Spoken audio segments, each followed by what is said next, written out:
Hello and welcome back to your own channel Indian Defense Analysis, where we bring to you all the latest development happening in the defense sector.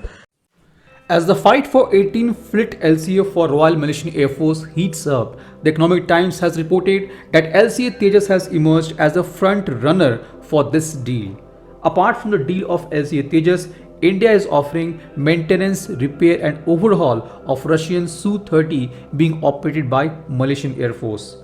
In the present geopolitical situation where Russia is stuck in conflict with Ukraine and facing heavy economic sanctions from Western nations, it's becoming challenging for Malaysia to maintain its Su-30 fleets.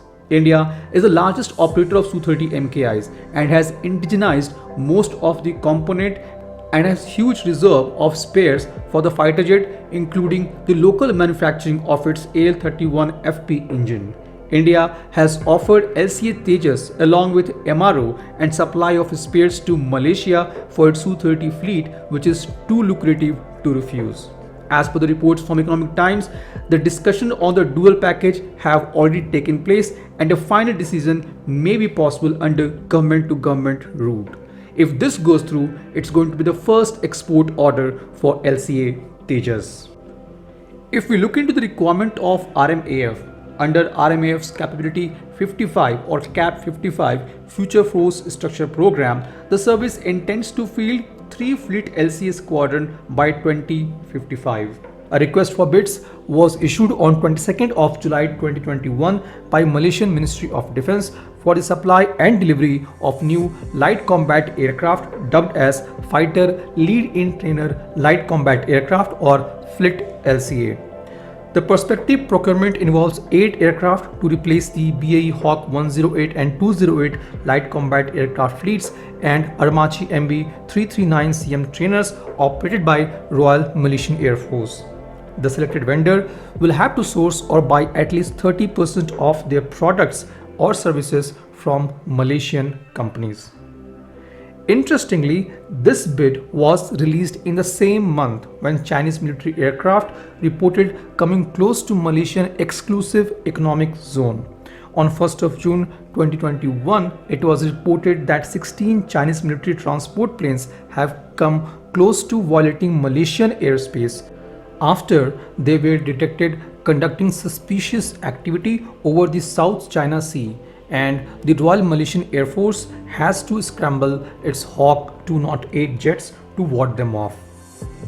Malaysia has invited proposals from various competitors including FA-50 light attack aircraft developed by Korea Aerospace Industry KAI, M346FA fighter attack aircraft variant developed by Leonardo of Italy, Yak-130 combat trainer aircraft developed by United Air Aircraft Corporation of Russia and MiG-35, and JF-17 of China.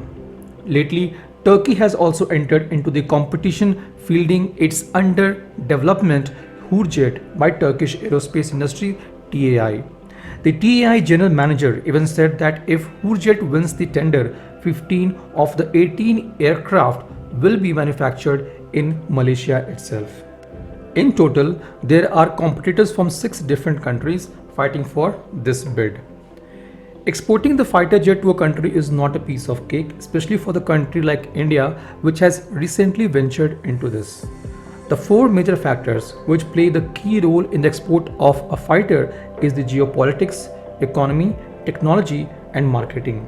Malaysia is a small economy and it's wisely looking to exploit the opportunity to fill in the gap of its trainer aircraft, which can even take the combat missions efficiently.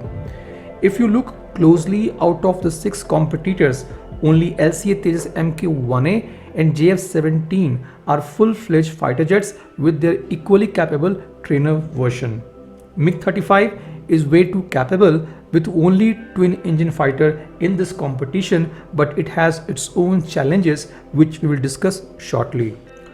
The remaining fighter jets are primarily developed for training purpose with very light combat capabilities. Therefore, these trainer jets cannot match the combat capabilities of LCA Tejas Mk1 and JF-17. Interestingly, GF-17 lost the ground in the competition from day one because of China's aggression, which was one of the reasons why Malaysia has released the bid in the same month when this incident happened. If Malaysia decide to buy Chinese fighter jets, it will have to be dependent on China for its spare parts, maintenance and weapons package. China will definitely use this as a tool of bargain in its own interests. It will be a military strategy blunder if you are trying to use Chinese technology against China. The Russian Yak-130 is an impressive trainer come light attack aircraft. However, in the lights of ongoing Russia-Ukraine conflict and draconian sanctions levied on Russia by the Western countries, it's highly unlikely that Malaysia would be considering the Russian trainer as an option. This could be one of the main reasons why even MiG-39 would be out of the competition. Further, the operational and maintenance cost of MiG-35 is going to be more than twice of the other fighters in the competition. Now, if we talk about the capabilities, the Leonardo M346FA, TAI Hurjet and KI FA-50 are no match for LCA Tejas Mk1A. The only fighter that is somewhat close to Tejas Mk1A in terms of capabilities is KAI's FA-50.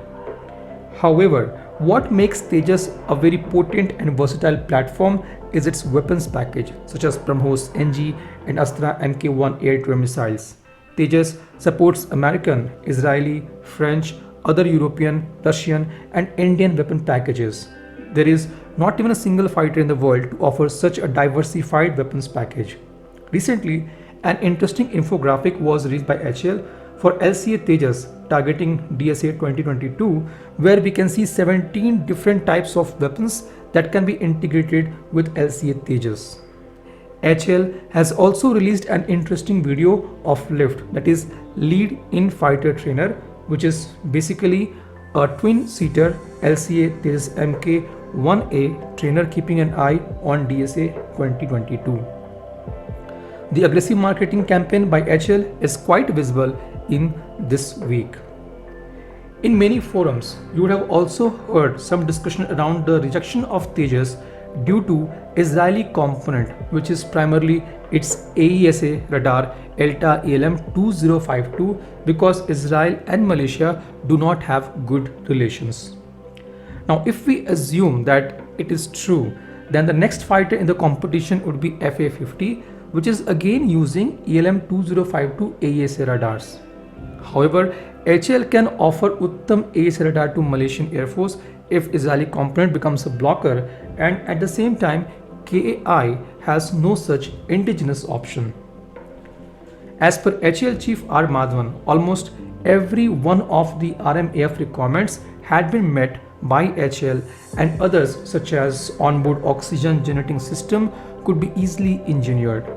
HAL has offered RMAF the sophisticated Mark 1A version of Tejas, which has mid-air refueling, active electronically scanned air radar, electronic warfare capability and ability to fire beyond visual range missiles.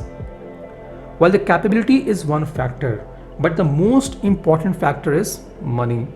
The GDP of India is 7.5 times that of Malaysia, so definitely Malaysia will have a smaller defense budget. To sort out this problem, an MOU was signed with Metals and Minerals Trading Corporation of India as channelizing partner for the import of palm oil for likely counter trade for the sale of LCA Tejas to Royal Malaysian Air Force.